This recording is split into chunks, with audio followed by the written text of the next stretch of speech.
Era uma terça-feira comum quando minha vida virou de cabeça para baixo.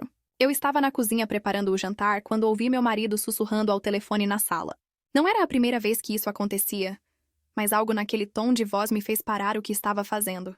Quando me aproximei da porta, ele desligou rapidamente e fingiu estar mexendo no celular. Se você é uma pessoa de bom coração, se inscreva no canal, pois parte da renda que ele nos gera, doamos para a instituição Mão Amiga, onde ajudamos crianças de baixa renda a se alimentarem. Você já teve aquela sensação de que algo não está certo, mesmo quando tudo parece normal na superfície? Foi exatamente isso que senti naquele momento. O sorriso forçado do Carlos, a maneira como ele evitou meu olhar, o jeito nervoso como guardou o telefone no bolso.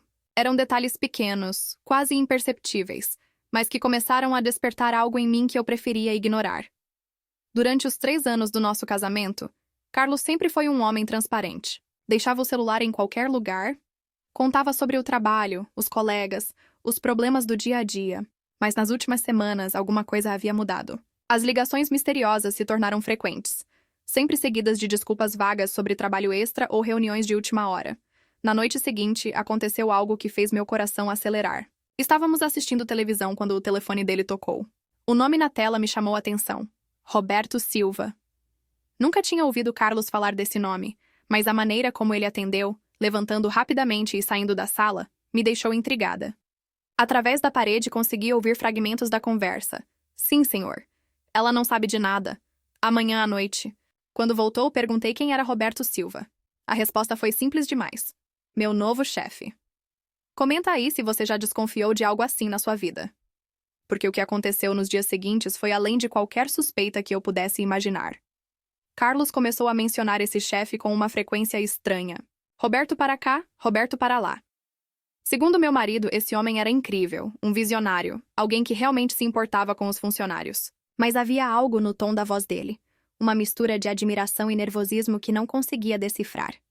A primeira vez que vi Roberto Silva foi numa sexta-feira, quando Carlos sugeriu que fôssemos jantar num restaurante específico. Disse que talvez encontrássemos alguns colegas de trabalho por lá.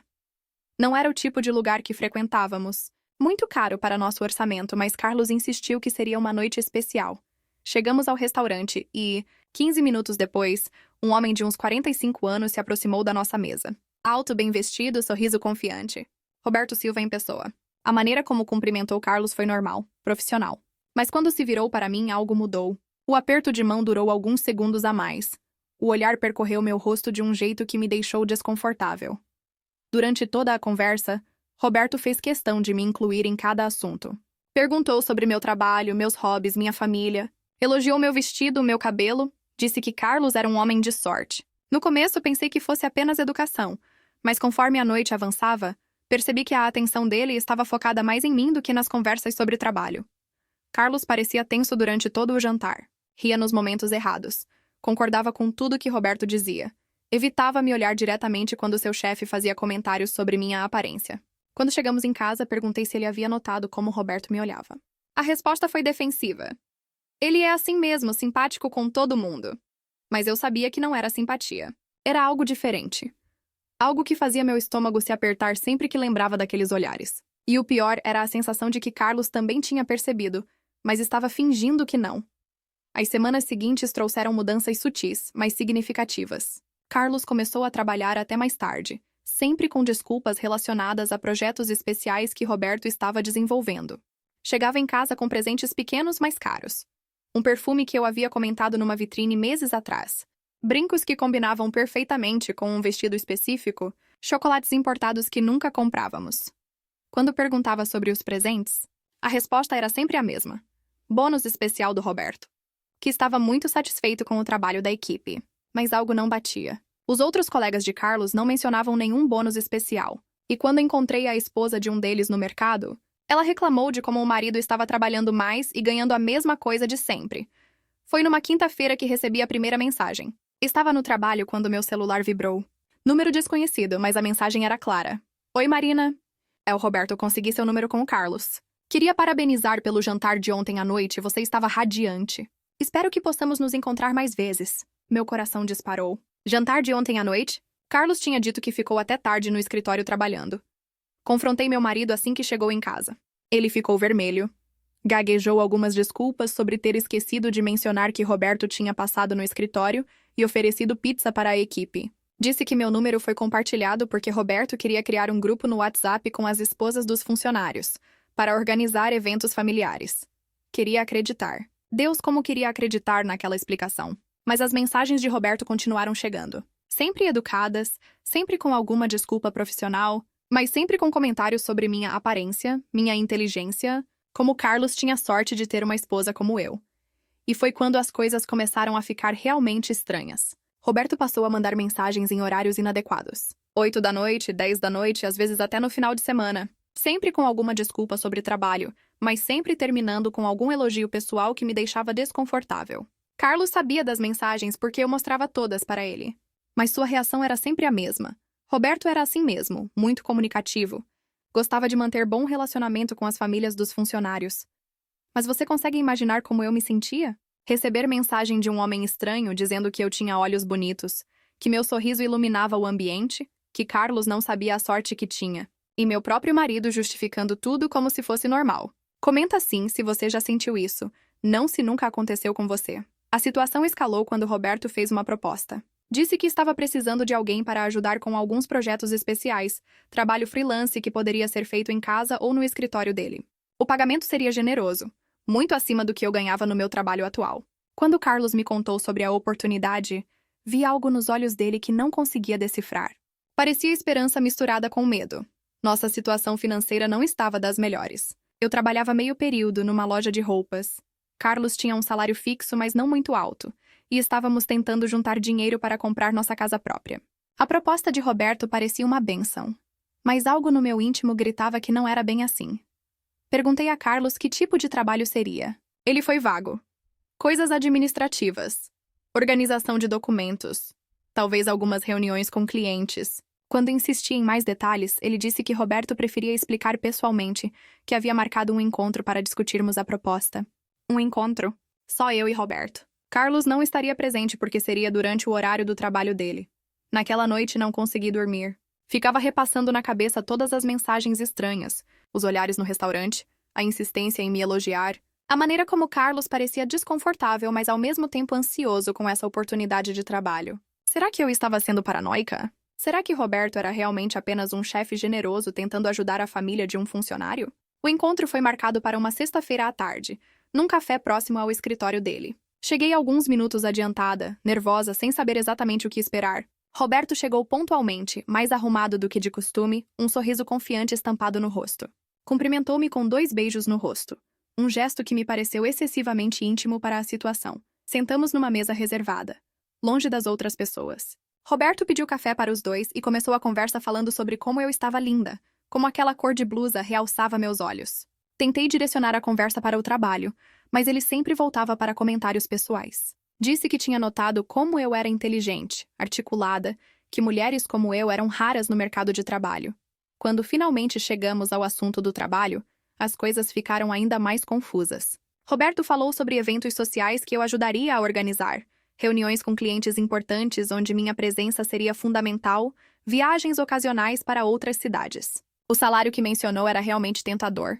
Quase 3 vezes o que eu ganhava na loja. Mas então ele disse algo que fez meu sangue gelar. Você entende que esse tipo de trabalho requer uma certa flexibilidade. Alguns clientes têm expectativas específicas sobre como queremos nos apresentar. Perguntei o que exatamente isso significava. Ele sorriu de uma maneira que me deixou extremamente desconfortável e disse que discutiríamos os detalhes conforme eu fosse me adaptando ao trabalho. Saí daquele encontro com mais perguntas do que respostas. Roberto tinha deixado claro que queria uma resposta rápida, que a oportunidade era única e que outros já haviam demonstrado interesse.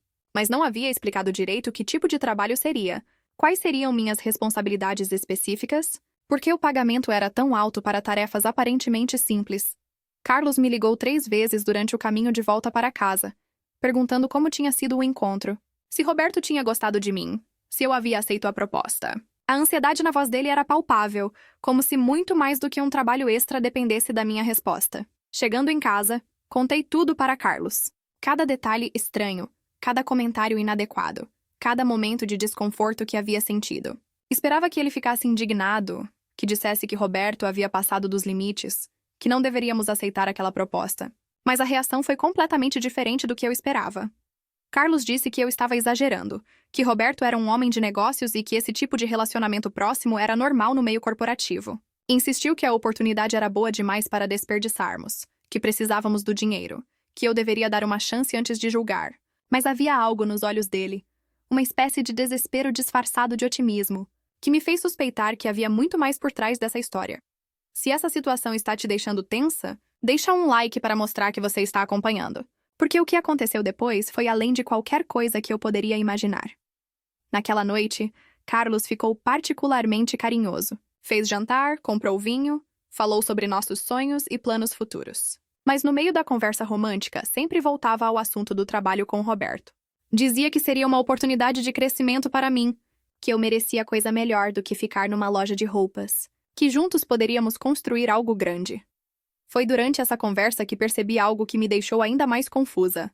Carlos não perguntou uma única vez se eu me sentia confortável com Roberto, se achava a proposta estranha, se havia algo que me incomodava. Toda a preocupação dele estava focada em me convencer a aceitar, como se minha decisão fosse a coisa mais importante do mundo para ele. E quando mencionei novamente os comentários inadequados de Roberto, Carlos mudou rapidamente de assunto. Nos dias seguintes, a pressão aumentou.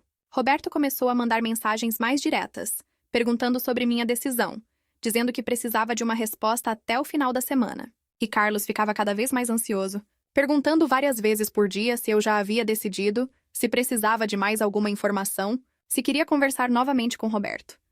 Foi então que aconteceu algo que mudou completamente minha perspectiva sobre toda a situação. Na quarta-feira, Carlos disse que precisava fazer uma entrega rápida para Roberto e que voltaria em 1 hora. Meia hora depois, esqueci minha carteira em casa e voltei para buscá-la. Ao abrir a porta, ouvi vozes vindas da cozinha. Carlos estava lá, mas não estava sozinho. Roberto estava na minha casa.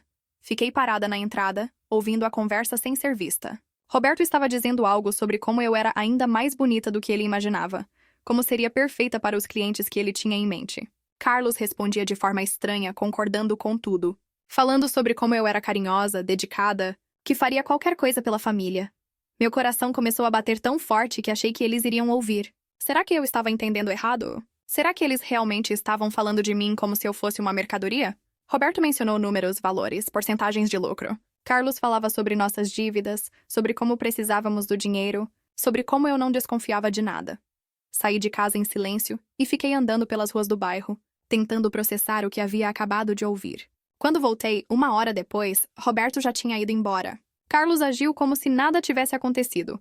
Perguntou se eu havia pensado mais sobre a proposta de trabalho, disse que Roberto estava ansioso pela minha resposta. Naquela noite, fingindo que estava dormindo, ouvi Carlos conversando ao telefone novamente. Dessa vez consegui entender quase toda a conversa. Roberto estava explicando como funcionariam os eventos, que tipo de clientes estariam presentes, quanto eu receberia por cada ocasião em que comparecesse. Carlos perguntava sobre segurança, sobre como garantir que eu não descobriria a verdadeira natureza do trabalho até estar completamente envolvida. A realidade me atingiu como um soco no estômago. Não era um trabalho comum. Não eram reuniões corporativas normais. Roberto estava interessado em me usar para algo completamente diferente, e Carlos sabia disso desde o início. Pior ainda, ele estava colaborando ativamente com o plano. Comenta não se você nunca aceitaria essa situação, sim se já passou por algo parecido. Porque o que descobri depois foi ainda mais chocante. Na manhã seguinte, Carlos saiu cedo para trabalhar, dizendo que Roberto queria uma reunião com toda a equipe. Aproveitei que estava sozinha e resolvi investigar mais a fundo. Abri o notebook dele, que sempre ficava desbloqueado em casa, e procurei por conversas ou e-mails relacionados a Roberto. O que encontrei me deixou sem chão. Havia uma troca extensa de mensagens entre eles, não apenas sobre trabalho, mas especificamente sobre mim. Roberto descrevendo em detalhes como me imaginava em diferentes situações, Carlos respondendo com informações íntimas sobre mim, sobre meus gostos, minhas inseguranças, até mesmo sobre nossa vida sexual. Mas o pior ainda estava por vir.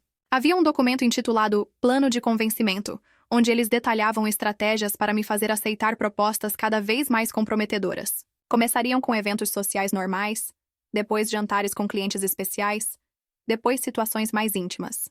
O objetivo final estava escrito ali, sem disfarces. Me transformar em uma espécie de acompanhante de luxo para clientes importantes de Roberto. As mãos tremiam enquanto eu lia cada linha.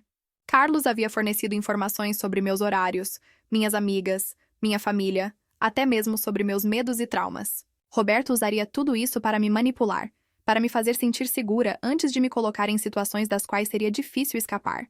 Havia também registros financeiros. Roberto já estava pagando Carlos por informações sobre mim, por acesso à nossa casa, por facilitar os encontros. Meu próprio marido estava vendendo informações sobre mim como se eu fosse uma propriedade dele. Quando Carlos chegou do trabalho, eu estava sentada na mesa da cozinha com o notebook aberto na frente das evidências. Ele ficou pálido ao ver as mensagens na tela. Tentou explicar que não era o que parecia, que estava apenas tentando conseguir uma oportunidade melhor para nossa família. Perguntei diretamente: há quanto tempo você sabe que Roberto não quer me contratar para um trabalho normal? Carlos tentou negar, mas quando mostrei as conversas dele concordando com os planos mais sórdidos de Roberto, ele desabou. Disse que no início não sabia, que Roberto havia começado como um chefe normal, mas que as coisas foram evoluindo gradualmente. Explicou que Roberto havia descoberto nossas dificuldades financeiras e oferecido uma saída, mas com condições específicas. Carlos tentou se justificar dizendo que nunca deixaria nada acontecer comigo contra minha vontade, que apenas queria o dinheiro para nos ajudar a sair das dívidas. Mas as evidências mostravam algo diferente. Mostravam um homem disposto a colocar a própria esposa em situações perigosas e degradantes em troca de dinheiro. Mostravam alguém que havia passado semanas planejando como me enganar, como me manipular, como me entregar para outro homem sem que eu soubesse do que realmente se tratava. Se essa história está te prendendo até aqui, apoie com um super thanks, porque o que aconteceu depois dessa descoberta vai te deixar ainda mais chocada com os limites que algumas pessoas são capazes de ultrapassar. Discussão que se seguiu foi a mais intensa de todo o nosso casamento. Carlos tentou de tudo para justificar suas ações. Disse que estava desesperado, que as dívidas estavam aumentando, que Roberto havia ameaçado demiti-lo se ele não colaborasse. Chorou, implorou perdão, jurou que nunca deixaria nada realmente acontecer comigo. Mas cada palavra soava vazia diante das evidências que eu havia encontrado. Mostrei a ele as mensagens onde Roberto descrevia em detalhes obscenos o que planejava fazer comigo. Mostrei as partes onde Carlos não apenas concordava, mas sugeria maneiras de me tornar mais vulnerável. Uma mensagem em particular me marcou profundamente. Roberto perguntando se eu beberia álcool em eventos sociais, e Carlos respondendo que eu ficava mais relaxada depois de algumas taças de vinho. Eles estavam planejando me drogar, ou pelo menos me deixar em estado alterado para facilitar whatever tinham em mente. E Carlos havia fornecido informações específicas sobre como fazer isso sem levantar suspeitas. Quando confrontei Carlos com essa mensagem específica, ele finalmente desabou completamente. Admitiu que Roberto havia prometido uma quantia significativa se ele conseguisse me convencer a participar de um evento especial no final do mês. Um evento onde eu seria apresentada como acompanhante para potenciais clientes de Roberto. Carlos receberia um pagamento inicial pelo meu comparecimento e porcentagens sobre qualquer arranjo futuro que Roberto conseguisse estabelecer. Você consegue imaginar a sensação de descobrir que a pessoa em quem você mais confia no mundo estava disposta a te vender? Literalmente te vender para outro homem? E ainda por cima vinha há semanas me encorajando a aceitar, me fazendo sentir culpada por hesitar, me convencendo de que era uma oportunidade incrível. Carlos tentou argumentar que nunca deixaria as coisas chegarem ao ponto extremo, que interferiria se percebesse que eu estava realmente em perigo. Mas perguntei como ele planejava fazer isso estando em casa enquanto eu estaria em eventos com Roberto e seus clientes. Ele não tinha resposta. Naquela noite, Carlos dormiu no sofá. Eu fiquei acordada no quarto, repassando na cabeça cada momento dos últimos meses. Cada presente caro que havia aparecido em casa. Cada ligação misteriosa. Cada vez que Carlos havia me encorajado a ser mais amigável com Roberto. Tudo fazia sentido agora, mas um sentido terrível e nojento. Na manhã seguinte, Roberto ligou cedo. Carlos atendeu no viva voz, pensando que eu ainda estava dormindo. Roberto queria saber se eu havia tomado uma decisão sobre a proposta, disse que tinha um evento importante na sexta-feira e que seria perfeito para minha estreia. Carlos respondeu nervosamente que ainda estava trabalhando na minha persuasão, que eu precisava de mais alguns dias. Foi quando interferi na conversa. Peguei o telefone das mãos de Carlos e disse claramente para Roberto que sabia exatamente qual era o plano dele, que nunca aceitaria participar de nada que ele estava propondo, e que se ele tentasse me contatar novamente, eu iria diretamente à polícia. O silêncio do outro lado da linha durou alguns segundos que pareceram eternos. Depois Roberto riu de uma maneira fria e disse que eu não tinha ideia do que estava recusando, que mulheres como eu eram descartáveis, que havia muitas outras dispostas a aceitar oportunidades que eu estava desperdiçando. Desliguei o telefone na cara dele. Carlos ficou desesperado. Disse que eu havia arruinado tudo, que Roberto iria demiti-lo, que ficaríamos sem dinheiro para pagar as contas. Perguntei se ele realmente achava que nossa situação financeira justificava me prostituir. Ele disse que não era bem assim, que era apenas acompanhar clientes em eventos sociais, nada mais. Mostrei novamente as mensagens onde Roberto detalhava exatamente o que esperava que eu fizesse nesses eventos sociais. Carlos finalmente ficou quieto, sem mais justificativas ou desculpas. Durante o dia, Roberto ligou mais 3 vezes. Carlos não atendeu nenhuma das ligações, mas as mensagens de texto que chegaram eram cada vez mais ameaçadoras. Roberto deixou claro que Carlos seria demitido imediatamente e que faria questão de espalhar informações comprometedoras sobre ele para outros empregadores da cidade. Mas havia algo ainda pior nas mensagens. Roberto insinuava que conhecia nosso endereço, nossos horários, que sabia onde eu trabalhava e por onde transitava. Dizia que mulheres que desperdiçavam oportunidades às vezes tinham acidentes desafortunados, que a vida poderia ficar muito complicada para pessoas que não sabiam reconhecer quando alguém estava sendo generoso com elas. Carlos estava entrando em pânico. Caminhava pela casa como um animal enjaulado, repetindo que havia arruinado tudo, que Roberto era perigoso, que não sabia como resolver a situação. Perguntei se ele realmente não havia percebido que tipo de homem Roberto era antes de me entregar para ele. Carlos admitiu que havia sinais, mas que escolheu ignorar porque precisava do dinheiro. Foi nesse momento que percebi que não era apenas sobre dinheiro. Carlos tinha medo de Roberto. Medo real, físico. Havia algo na dinâmica entre eles que ia além de chefe e funcionário. Roberto exercia um tipo de controle sobre Carlos que não era apenas profissional. Comecei a questionar Carlos mais profundamente sobre seu relacionamento com Roberto. Descobri que Roberto havia começado a fazer exigências estranhas desde que Carlos começou a trabalhar para ele. Pequenas coisas no início, trabalhar até mais tarde, fazer tarefas que não eram parte da descrição do trabalho, mentir para a família sobre onde estava e o que estava fazendo. Gradualmente, Roberto foi aumentando o controle. Começou a fazer comentários sobre nossa vida pessoal, sobre como Carlos poderia melhorar nossa situação financeira se fosse mais colaborativo. Sugeriu que eu era um recurso subutilizado, que mulheres bonitas tinham oportunidades que homens comuns nunca teriam. Carlos admitiu que Roberto havia deixado claro que funcionários que não demonstrassem flexibilidade completa não duravam muito na empresa. Havia histórias sobre pessoas que foram demitidas por motivos estranhos, que tiveram dificuldades para encontrar novos empregos, que passaram por problemas pessoais inexplicáveis depois de sair da empresa. Se você está sentindo a tensão dessa situação, deixa um like para mostrar seu apoio. Porque o que descobri sobre Roberto e sua empresa foi além de qualquer coisa que eu poderia imaginar, e a decisão que tomei mudou nossas vidas para sempre. Naquela tarde, tomei uma decisão que mudaria tudo. Disse para Carlos que íamos à polícia denunciar Roberto por assédio e ameaças. A reação dele foi de pânico total. Implorou para que não fizéssemos isso. Disse que Roberto tinha conexões poderosas, que poderia nos prejudicar mais do que nós poderíamos prejudicar ele. Mas eu já estava decidida. Não ia viver com medo de um homem que via mulheres como mercadorias. Carlos revelou então algo que me deixou ainda mais chocada. Roberto não era apenas o chefe dele. Era dono de uma rede de empresas na cidade, tinha contratos com a prefeitura, conhecia delegados, promotores, juízes. Várias pessoas importantes da cidade frequentavam os eventos sociais dele. Carlos havia descoberto isso nos últimos meses e percebido que estava metido em algo muito maior e mais perigoso do que imaginava. Perguntei por que ele não havia me contado nada disso antes. Carlos admitiu que tinha medo de que eu o obrigasse a sair do emprego, que ficasse com raiva dele por nos ter colocado nessa situação. Disse que estava tentando encontrar uma maneira de satisfazer Roberto sem realmente me colocar em perigo, que achava que conseguiria controlar a situação. Mas eu já não acreditava mais em nada que Carlos dizia. Durante 3 meses ele havia mentido para mim, colaborado com um homem que queria me usar, fornecido informações íntimas sobre mim, planejado como me manipular.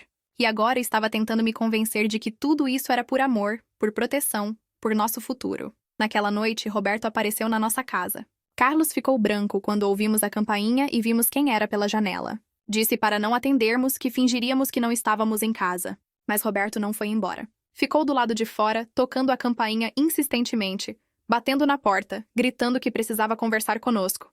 Os vizinhos começaram a aparecer nas janelas. Roberto percebeu que estava chamando atenção e mudou de estratégia. Parou de fazer barulho, mas ficou parado na calçada, esperando. Carlos disse que ele poderia ficar ali a noite toda, que já havia feito isso com outros funcionários que tentaram contrariá-lo.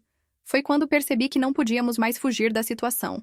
Roberto não ia desistir, e viver com medo não era opção. Disse para Carlos que íamos enfrentar aquilo de uma vez por todas. Ele tentou me dissuadir, mas eu já estava caminhando em direção à porta. Abri a porta e Roberto entrou sem ser convidado. Trazia um sorriso confiante como se fosse uma visita social normal. Cumprimentou Carlos como se nada tivesse acontecido e se dirigiu a mim com aquele mesmo tom meloso que sempre usava. Disse que havia vindo esclarecer mal-entendidos, que talvez eu tivesse interpretado errado suas propostas. Respondi que havia lido todas as mensagens dele com Carlos, que sabia exatamente o que ele estava propondo e que nunca aceitaria participar de nada daquilo. Roberto riu e disse que mulheres sempre dramatizavam situações simples, que eu estava transformando uma oportunidade de negócio em algo sórdido. Mostrei o celular com as mensagens mais explícitas. Roberto as leu sem demonstrar qualquer constrangimento. Disse que aquilo era a linguagem normal do mundo dos negócios, que eu era ingênua demais para entender como funcionavam os relacionamentos profissionais em alto nível. Foi então que ele fez uma proposta que me deixou sem palavras. Disse que havia percebido minha relutância e que estava disposto a fazer um acordo diferente. Em vez de me envolver diretamente com clientes, eu poderia simplesmente comparecer a eventos como acompanhante dele próprio. Receberia um pagamento fixo mensal. Não precisaria fazer nada além de aparecer ao lado dele em jantares e reuniões sociais. Carlos parecia estar considerando a proposta. Perguntou sobre valores, sobre frequência dos eventos, sobre que tipo de roupas eu precisaria usar. Eu não conseguia acreditar que meu marido estava negociando comigo na minha frente, como se eu fosse uma funcionária sendo contratada para um trabalho comum. Disse claramente que não aceitaria proposta nenhuma, que queria que Roberto saísse da nossa casa e nunca mais nos procurasse. A reação dele foi imediata e assustadora. O sorriso desapareceu e ele se dirigiu diretamente a Carlos, ignorando completamente minha presença. Disse que Carlos tinha uma escolha simples: me convencer a aceitar pelo menos a proposta mais suave ou perder o emprego imediatamente. Mais do que isso, Roberto garantiria que Carlos nunca conseguisse outro trabalho na cidade. Tinha contatos em todas as empresas principais, poderia espalhar informações comprometedoras sobre ele, tornar sua vida profissional impossível. Carlos estava visivelmente apavorado. Perguntou se não havia outra alternativa, se não poderiam chegar a um acordo diferente. Roberto foi categórico. A única alternativa era eu aceitar pelo menos participar de alguns eventos sociais como acompanhante. Depois disso, eles veriam como as coisas evoluiriam naturalmente. Foi nesse momento que entendi completamente a situação. Roberto nunca teve intenção de aceitar um não como resposta. Desde o primeiro dia, quando Carlos começou a trabalhar para ele, o plano era chegar até mim. Carlos não era realmente um funcionário. Era uma ferramenta para Roberto ter acesso a mim. Perguntei diretamente para Roberto: a quantos funcionários você fez a mesma proposta? Ele sorriu de uma maneira que me fez sentir náusea. Disse que eu não era a primeira esposa que ele havia conhecido através de funcionários, mas que era certamente uma das mais interessantes. Havia outras mulheres que haviam sido mais pragmáticas, que entenderam as oportunidades que ele oferecia. Carlos perguntou o que havia acontecido com essas outras mulheres. Roberto disse que algumas ainda trabalhavam com ele regularmente, outras haviam encontrado arranjos mais permanentes com clientes específicos. Todas estavam financeiramente muito melhor do que antes, vivendo vidas que nunca poderiam ter afforded de outra maneira. Perguntei sobre os maridos dessas mulheres. Roberto explicou que alguns haviam se adaptado bem à nova situação, aproveitando os benefícios financeiros. Outros haviam se mostrado problemáticos e precisaram ser substituídos por pessoas mais compreensivas e colaborativas. A ameaça estava clara. Se Carlos não me convencesse a colaborar, ele seria eliminado da equação e Roberto encontraria outra maneira de me abordar. Talvez através de alguém próximo a mim, talvez criando situações onde eu ficasse mais vulnerável, talvez usando métodos menos gentis de persuasão. Se essa história está te impressionando, apoie com um super thanks, porque a decisão que tomei naquele momento mudou não apenas minha vida, mas também mostrou do que uma mulher é capaz quando é empurrada além dos seus limites. A verdade sobre Roberto, sobre Carlos e sobre mim mesma estava prestes a vir à tona de uma maneira que nenhum de nós esperava.